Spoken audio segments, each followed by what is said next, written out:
Race, Protoss. MMR, 6600. League, Grandmaster. Server EU, and the name is Petit Drogo. French Protoss player, one of the, in my opinion, top 10 European players currently. And he writes this to me. What's up, Kev? Today is the day. The one you've been dreading for ever since you started this YouTube series. And, well, he's not entirely correct there. Sure, waking up to a message from Drogo isn't exactly my favorite thing.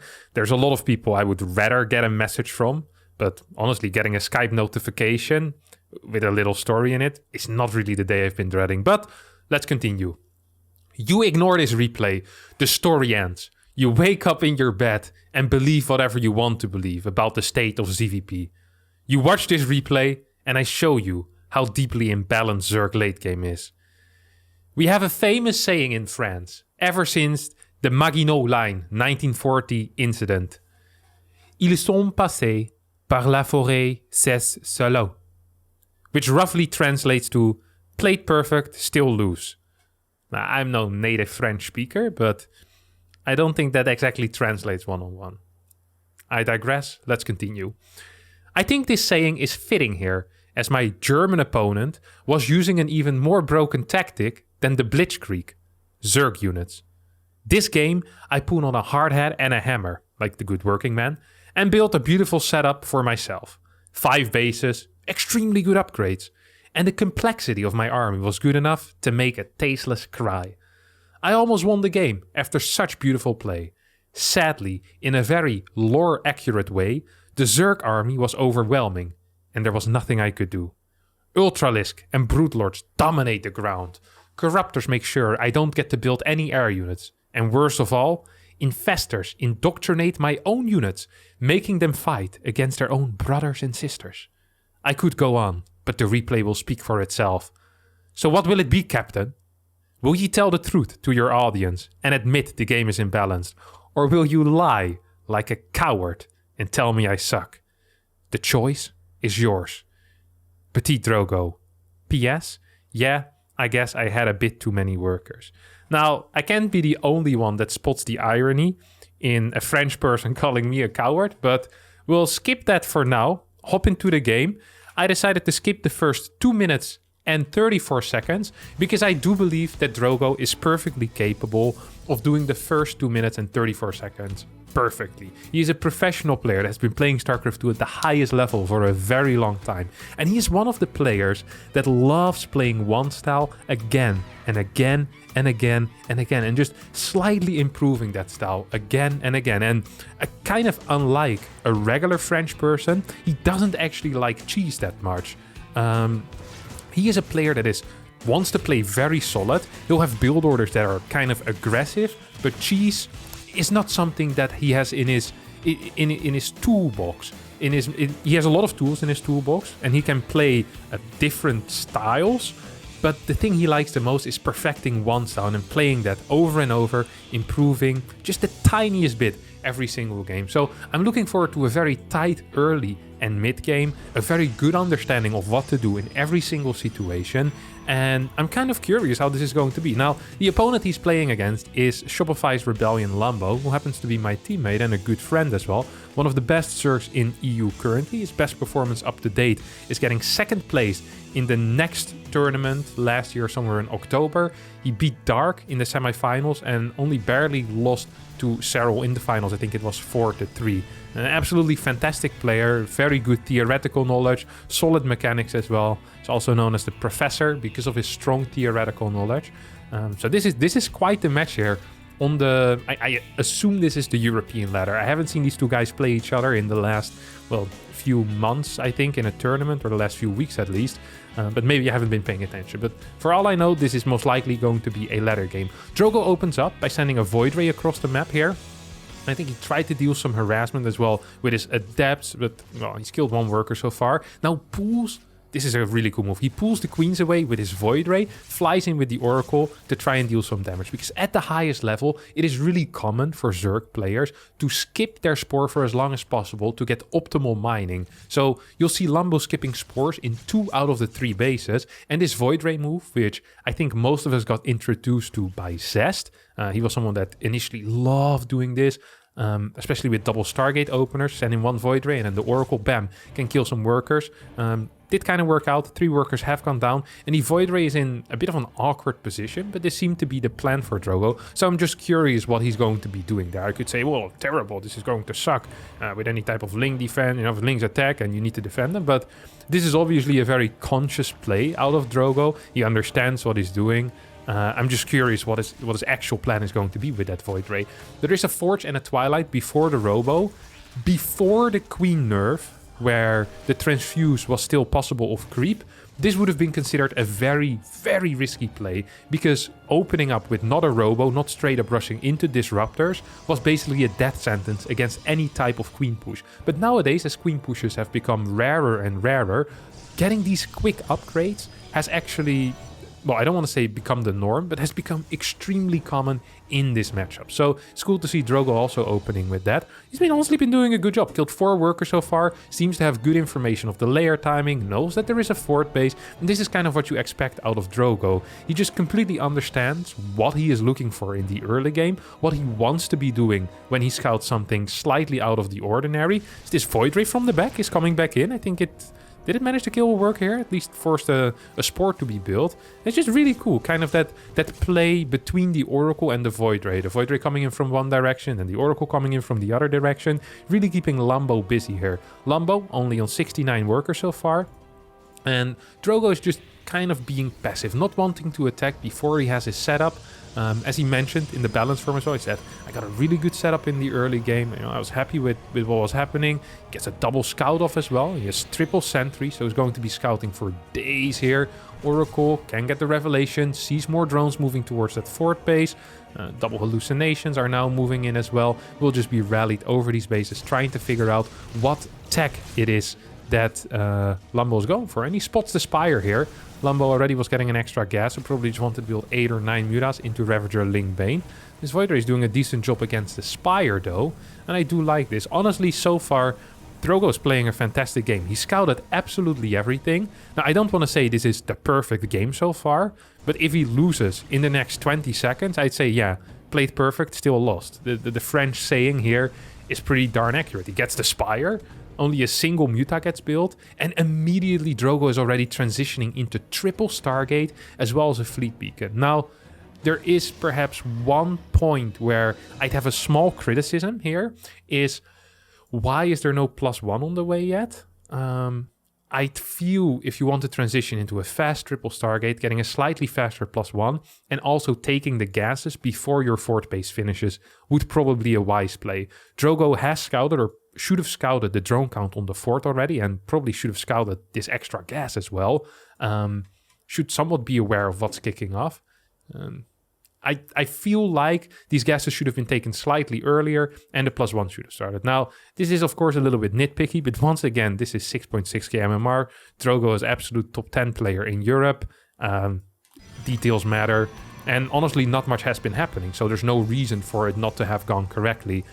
He seems to be prioritizing Phoenix production right now, although he just took out the Spire. I guess he was afraid of like 12 Mutas being built just before the Spire got killed. Now he'll see that's only a single Muta. I wouldn't mind if he cancels this Phoenix. There's no need for 3 Phoenixes in this case. I don't believe, at least. Gas is really quite late, almost delayed by 30 seconds or so. That's a decent amount of gas. We don't have enough gas mining here at the third base either, as for some reason there was only 1 dude in this gas.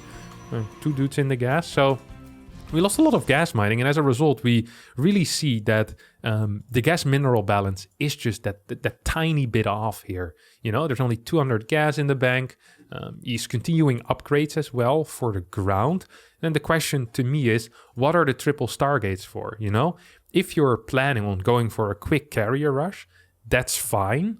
But then why are we also rushing out the shield weapons? Why are we also trying to get so many? Well, maybe Immortals isn't even too bad. Get some extra DPS, not that gas intensive. But I'm kind of doubting the shield weapons here if you want to go for some type of quick carrier play. And otherwise, just delay your Stargates a little bit. There's nothing wrong with that. Or start with 2 Stargates, double carrier, put a lot of chrono boost on that, and just do like a quick 5 carrier push. So you add your 3rd Stargate after the first 2 carriers basically finish. There's a decent amount of money in the bank, and this might look bad. The fact that he was floating 1600, but that's actually not necessarily a mistake. Very often for Protoss, the decision is waiting with money to get another base or adding more cannons or building zealots if there is a need to build zealots. However, in an army composition like this, there is no point in spending your money just to spend the money. And I see a couple of you gold and bronze and platinum guys thinking right now, oh, I can float 2.5k and it's no problem. No,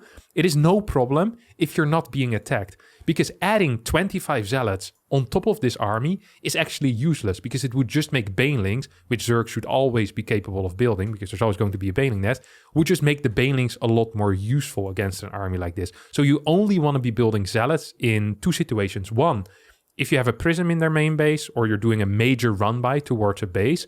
And 2, if you're under attack and you need a quick reinforcement. And perhaps you can do 1 or 2 extra waves of zealots before. If you scout something like that, you can still use some in a run-by. So even if you see Drogo floating minerals here, that is not actually a mistake. So far he's been playing a fantastic game. Like, really almost no mistakes. His unit control has been close to perfect. He's lost 1 Immortal, I'm not quite sure how that happened. I'm afraid that it might have been rallied across the map. And he's lost a single Adept. He dealt a fair amount of damage. He killed a Spire, killed 7 drones, killed 2 Overlords.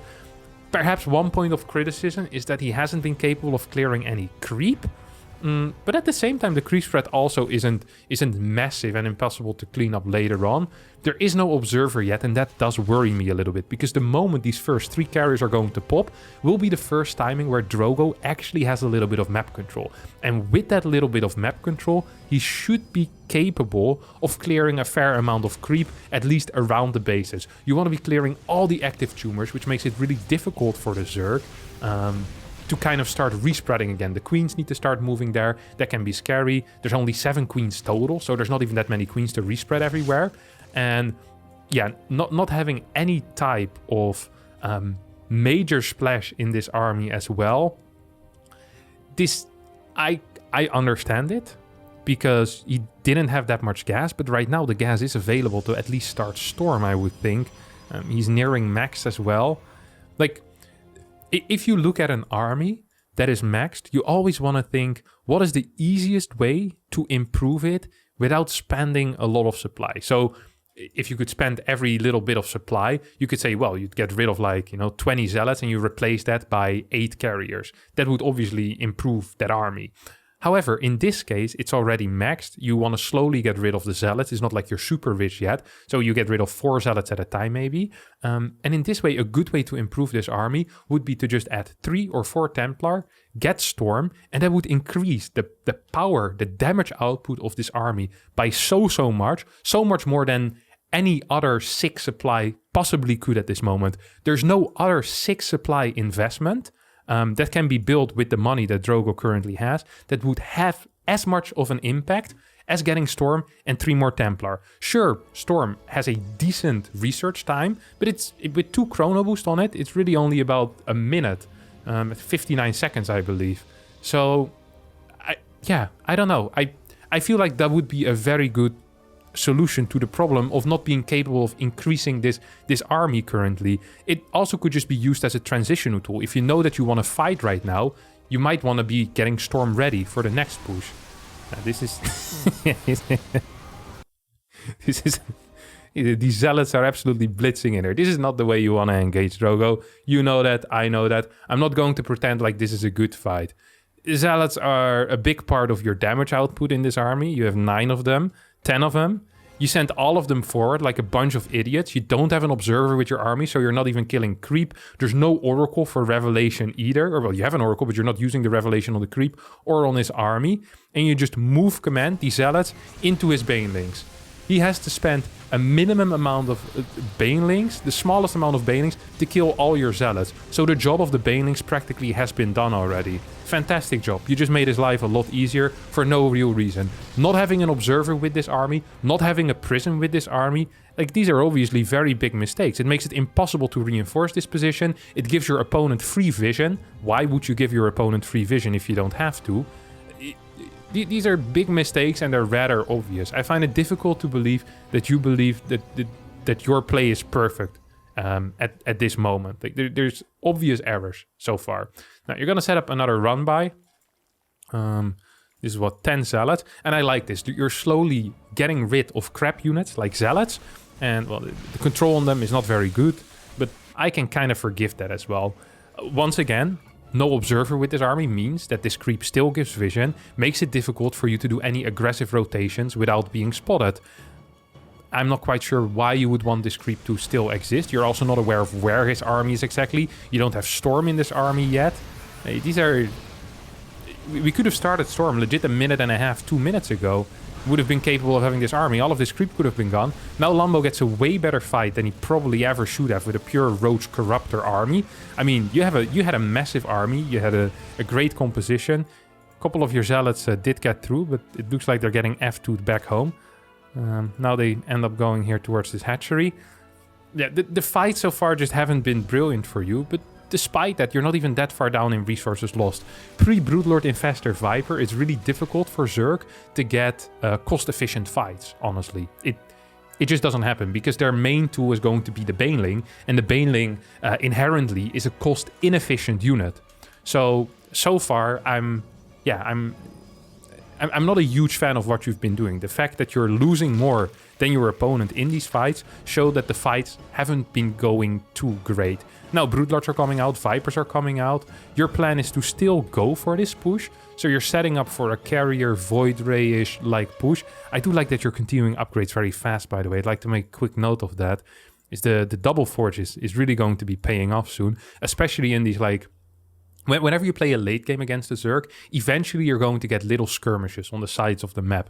Zealots, Archons, or maybe just pure Zealots. Maybe a Prism in a main base at some point, or, well... Not a run by into 12 spines, but probably mainly going to be focused on the right side. And having these extra upgrades on the Zealots, and if there's an Archon in there, going to be absolutely massive against Link. So I'm a very big fan of this. I think it's cool. Did delay your initial move out a bit, and I still feel like that your Storm has been too late. But, I mean, these are mistakes of the past. Let's focus on the now. We live in the moment, and in this moment you're making some darn good decisions.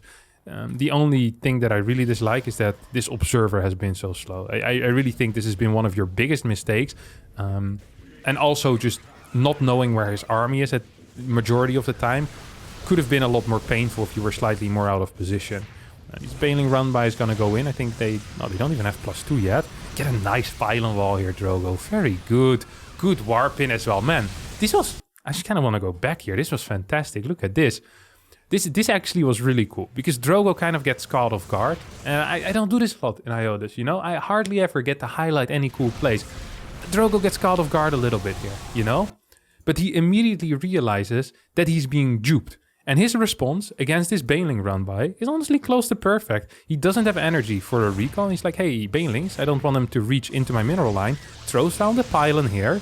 These Banelings are a little confused. You see there's some weird A moving going on out of Lambo. Now Lambo realizes, and then you get the good Stalker warp in just there in the end. A couple of Stalkers do end up falling, but majority of the probes stay alive. And right now, with this move, and although Drogo initially got caught out of position, he now actually has some leverage to start moving across the map and maybe deal some actual damage. And once again, once you are allowed to step on your opponent's creep, it's really nice if you can clear this creep. And this time with the Observer, that's actually going to be possible. So it's great to see that. I obviously would have loved to at the same time have some type of secondary play here, Drogo. I know you're capable of shift-clicking Zealots into bases. I've seen you do this many times in the past.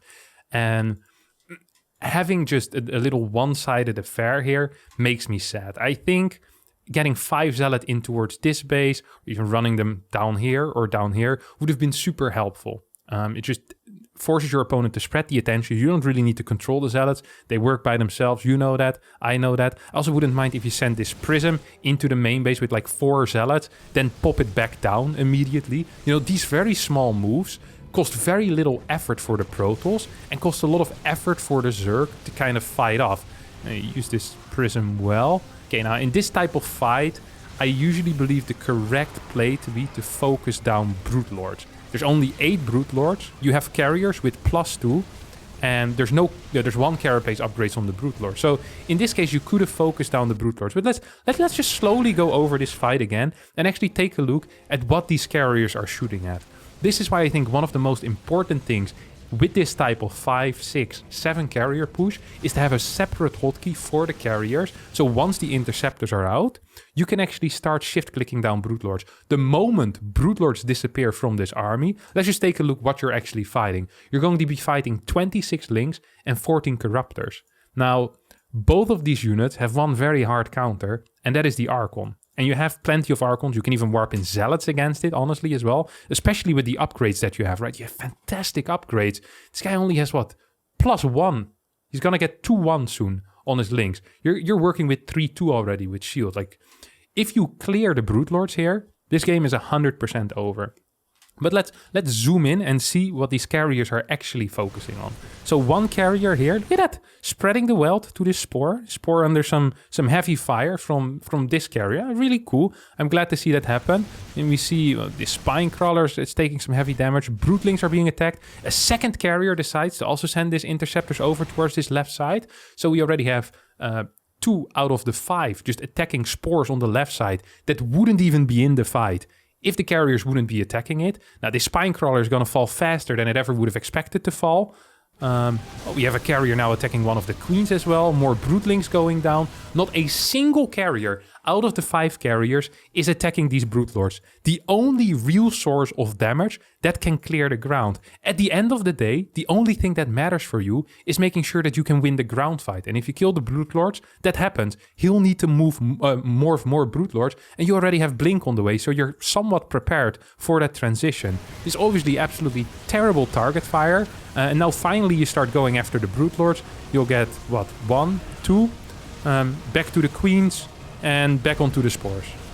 You saw how quick these 2 Brute Lords died. You could have done that once, like at the point where you still had all interceptors in the carriers. You probably could have just shift-clicked down, I think, every single Brute Lord before your carriers would have fallen. Now you're forced to recall. At the end of the day, you still had an okay fight, but there were no run-bys going on during this. There was nothing in the main base either. So you cleared one base, you had somewhat of an okay fight, but I think this could have probably been somewhat of a winning fight. Had you microed that at all, dare I say? Because this felt more like an A move. There were, of course, some focus fire. There were some decent storms being thrown down as well. You were focusing a lot on the Vipers, but there was a lot of potential in that fight, and it did not get used. It really did not get used.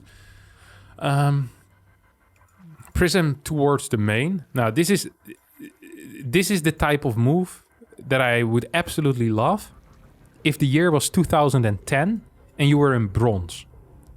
Nothing is currently happening in this game. You're playing against one of the best Zerg players in all of Europe, and you think that this Prism, after seeing that there's 14 Corruptors, is going to get into the main base? Of course not, mate. Like, what type of wishful thinking is this? Like, you're just straight up rallying into his Aryans. Are you joking? Come on, Lambo, turn around. Kill him. Make the point for me. Make the point for me, Lambo. Well, good control on the Prism, Drogo. I'm proud of you. Lambo didn't want to make the point for me. But, yeah, no, I'm not going to criticize. That was good control of the Prism. You knew what you were doing. You thought there was an opportunity. I take everything I said back. Almost everything. Good job. All right. Next push here, as we have... okay, how many Brood Lords are there? Let's just take a look at the army before the fights here, okay? So, what should be the goal in these fights? 9 Brood Lords in the sky, 17 Corruptors in the air, a lot of Stalkers out, a couple of Ultras. Are there any Immortals? 2 Immortals in the battle as well. So, once again, the moment you kill the Brood Lords here, the game pretty much ends. So, that should be the focus, or if you don't want to kill the Brood Lords, you just dodge the fight. Good blink. Sucks that you got Blinding Clouded on, but the correct call, honestly, is to just target these down. Now, your carriers attacking Ultralisks and Spores over the Brood Lords. is, well, makes absolutely zero sense. Attacking ultras with interceptors, that is the definition of doing nothing. You know, it's like... now imagine there are 2 jobs that need to be done, Drogo. And for your sake, I'll pick something that you'll be familiar with. The first one being getting a white flag from your shed in which you store the white flag. And the other one would be digging a trench at the French-German border. So if he has these 2 jobs and the 2 tools we have are, one is the key to the shed where we store our white flag, and the other 2 is a massive shovel. And in that case, you try to open the door of your shed with the shovel and dig the trench with the key, that would be considered ineffective. The same is the case here in this fight. If you're using your carriers to focus down Ultralisks while your Immortals are taking out Broodlings, these units aren't being used as efficiently as you could. And that tends to be bad. So we'll continue in this fight. I still believe you're winning this fight because the fight honestly was quite good. You're very decisive in your fights. You know quite often when to take them well, but the actual in-fight execution seems to once again be kind of lacking. But you kind of win the game here. You're extremely far ahead. You clear everything. Your Prism is, well, slightly suicidal here. But luckily you have a second Prism, so you just warp in, like, in my opinion, 4 Archons, 8 Zealots or so. How many gateways do you have? 13 gateways, and you should be fine.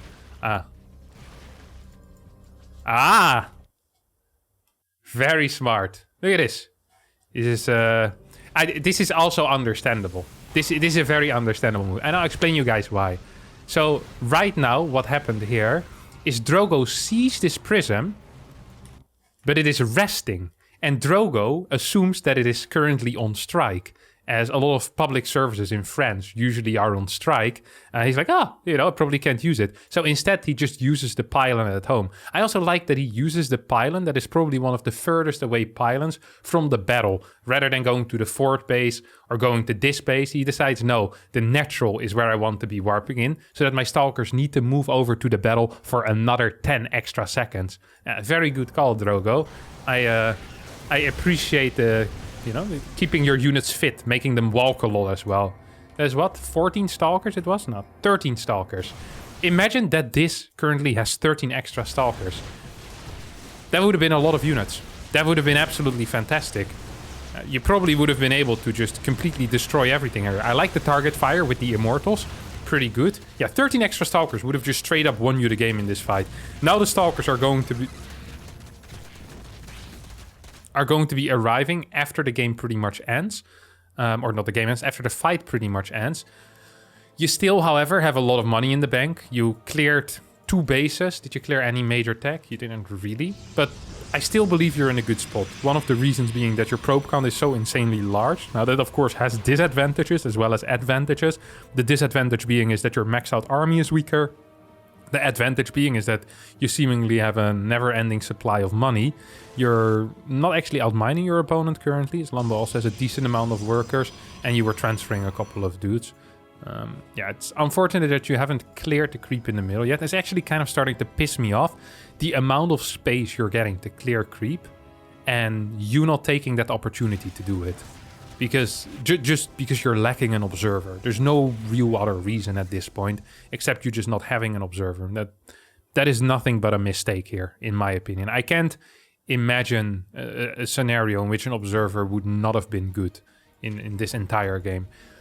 The game kind of stabilizes, and I really like the things you're doing here. So you're pre-splitting your army, you're adding a lot of Immortals into your army, realizing that your opponent has a lower Broodlord count at this point. So you have the Stalkers to one-shot Broodlords. You want to just blink in, kill 4 Broodlords really rapidly, so only 1 or 2 remain. And at that point, your ground army will obviously do the rest. This is a very sound approach, honestly. I don't see anything wrong with this whatsoever. I like the creep cleaning. I think this is good. The double armies make it difficult for Lambo to truly, figure out what's going on. Once again, if you had an observer here with this army, that would be even better. Don't forget that killing creep really has 2 benefits. 1, units aren't quick, and also they don't have vision, making aggressive rotation so much harder to deal with for the Zerg player. And so the longer the creep is there, the more vision they're going to be getting. Look at that. Get so much vision for a Zerg. And as a result, just sees this entire moving on. If there was a... Here, just look at what happens here. I just like to stress one more time. If these creep tumors would have been cleared before, Lambo did not have vision of this ramp. These links might have just joined up with this main army. But instead, what ends up happening here is you walk over creep. Look what Lambo does as a response. He starts building, I think it's about 12 banelings immediately. Maybe he builds 12 banelings because he's afraid of dying. It's also possible, but he could have responded to this. And I think in a way, he pretty much is. His Broodlords are going to be pushing you back for a little bit. You realize right now that there's probably more Broodlords than you imagined. And at this point, I think a switch into Tempest would probably be a correct call. I love these run-bys with Storm, by the way. They're so good. Storm against Link Bane is, I don't want to say broken, but... I mean, if you're a Zergling and the other guy has Storm, you don't want to be a Zergling anymore. And you wish to be morphed into an Ultralisk when you were just a little cocoon or a little larva. Good movement as well. Oh, Drogo. Oh, Drogo, that was not a good move. So you have 15 Stalkers here in this army. And I like this movement overall. And I even like the idea of sniping Infestors. But if you're not planning on split-shotting Infestors with your Stalkers, just blink in 5 Stalkers to one-shot these Infestors. And you'll be absolutely fine as well. You can do it multiple times with multiple groups of 5. You have 19 Stalkers. You could make 3 groups of 5 out of that and 1 group of 4. How great is that? I did finish my elementary school, so I know all of these things.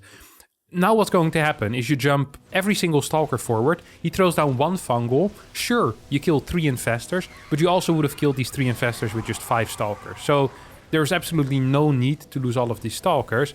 Now, you still have an Observer in this army, which is good. All the Infestors do end up dying. You actually take a fantastic engagement here. That's actually crazy. And although you lost like 15 Stalkers for free, and you do get a couple of your Archons taken, it honestly felt like this was the best you ever could have hoped for in this engagement after that start. So Lambo kind of doing you a favor there.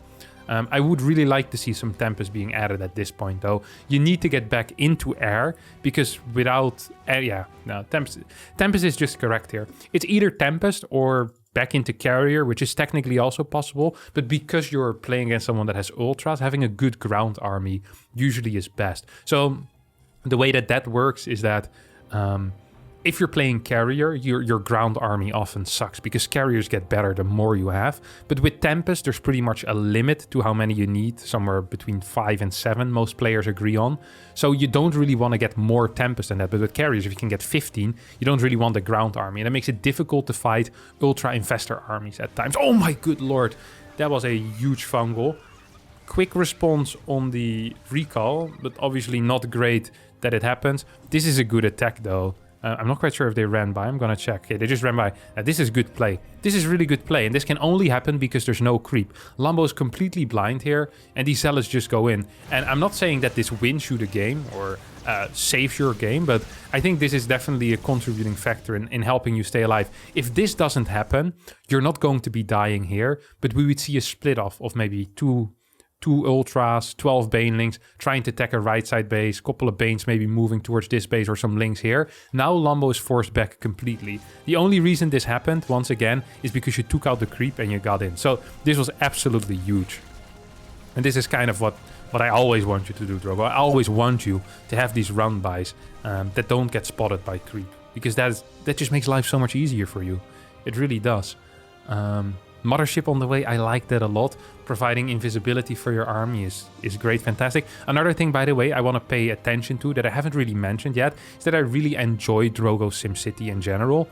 This right side wall was good. We saw some semi-walls over here, which saved him earlier in the game. I wouldn't mind some continued walling over here as well, just a little bit, you know. I definitely think that could be somewhat helpful. But yeah, this Prism is going to keep flying. You could try to go for Prism speed if you're a true tryhard. You want to get a Robo Bay, invest in that. But if you don't want to do that, I'm also fine with it, Drogo.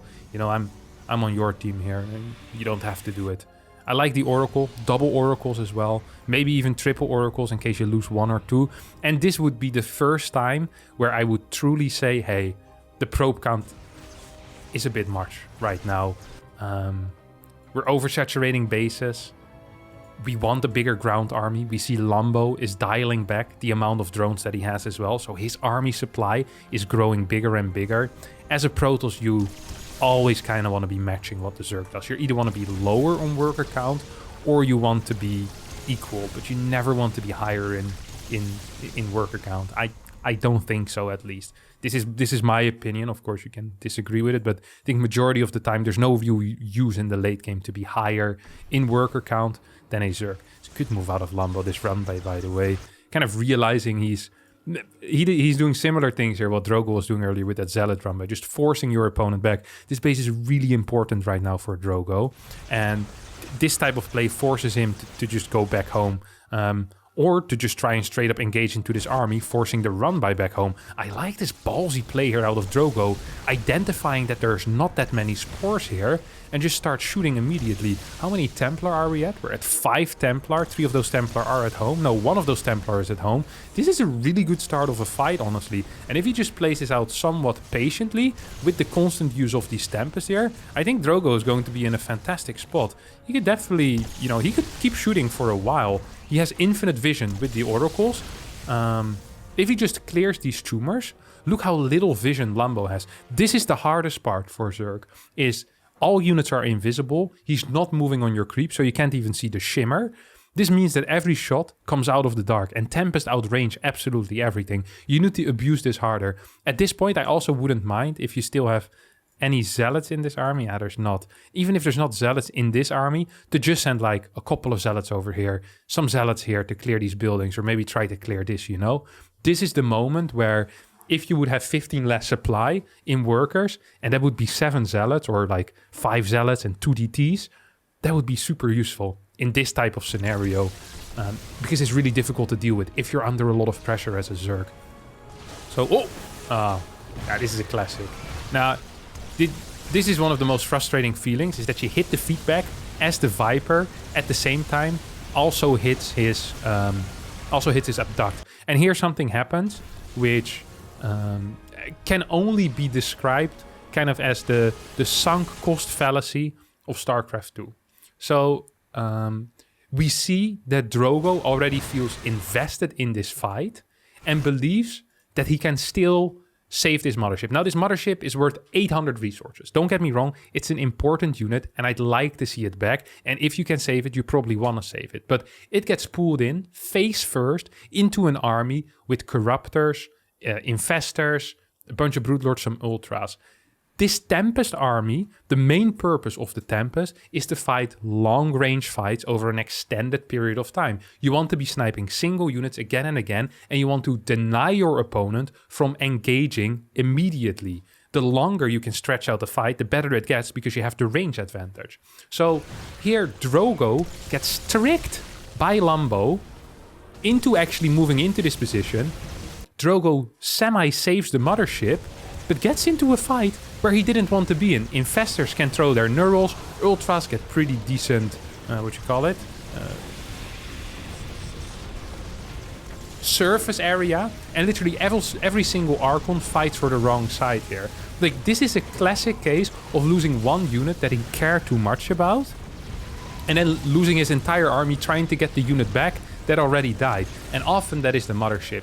It is such a good bait because it's the most expensive unit, and you do start to feel a little bit attached to it as a Protoss player. But this obviously was the worst fight that he could have hoped for. Yeah, so instead of just getting a minus 400 or minus 800 resources total, he actually gets a complete crap fight and loses his entire army, loses a lot more than just 800 resources. So now Lambo is actually in a leading spot, and it's funny that Drogo right now is like, oh crap, I'm a freaking Tempest, terrible unit, can't win a fight with it. But before this fight, before Drogo got tricked into the fight, he actually was winning this. He completely pushed back everything. There are no spores remaining whatsoever on the map. These bases were completely open. Drogo is outmining his opponent in a big way. The only thing that happened here is that he got impatient. Now, usually the only thing that French people get impatient for is raising the white flag, but here Drogo got too impatient and actually just engaged into a fight. A mistake, a major mistake that obviously has the potential to change the outcome of the game. But because his worker count has been so large and because he's been mining well, he hasn't lost any of the bases to run-bys. Drogo is still in somewhat of an okay position. I just don't like the transition into carriers too much. I really believe that continuing the Tempest route here probably would have been correct. It is a difficult choice to make, and I also understand that he's warping out a lot of gateway units because he wants to hold this base for as long as possible. A couple of fungals are going to hit on these stalkers, makes life a lot harder. We have Templars in a prism, not capable of doing very much. Neural Parasite on an Archon as well. And I think Drogo right now is kind of defending a position that doesn't really require... well, it shouldn't probably be defended here. I get some insane storms, by the way, on this army. But in an effort to save a 400 mineral structure, I think he's throwing away a big portion of his ground army. And his carriers are actually coming in kind of clutch, I have to admit. Did not quite expect that. Maybe it's Lambo, actually, who kind of overcommits into this position now. Microbial Shroud being used as well. I still think there's an okay-ish fight here for Lambo. It's not the most brilliant, but yeah, it just ends up being fine. Yeah, I think it might have been better here for Drogo to return back to this base with the probes and to take this later on. There's really no way Lambo's going to stay here for much longer, right? It's too split. You can't defend both of these sides. I don't think so, at least. Maybe I'm wrong. I'm not entirely sure what would have been the correct call here, honestly. It's a really difficult call to make because you just lost a really big fight in which you lost every single air unit. So I don't want to make any big statements there. It's a difficult call. I wouldn't have tried defending it. I would have evacuated my workers, build up another air force and tried from there. Because right now it feels like you're pretty all in on a semi-ground carrier army. And you also really didn't defend the base anyway. So you find yourself in the same situation. Of course, you don't know the outcome of the fight before you take it. So it is a little bit unfair to judge it like that. Because I have just more information than Drogo had when he made that call in the game. At this point, I actually believe the game is pretty over. Because you don't have the army to break this position. You don't have the money to run by towards the left. And that just means that Lambo can start pushing forward here. There's no real potential in these armies that you're building right now. I mean, the game is over. It really just happened in one bad fight, and that's just how PvZ works. And, well, it wasn't really the one bad fight. We had 2 bad fights before that as well, but the one bad fight really was the final... The straw that broke the camel's back, as we say in English. I know you have your French sayings, play perfect but still lose, but we also have some in English. And that definitely was the straw that broke the camel's back. Or maybe trying to defend this was.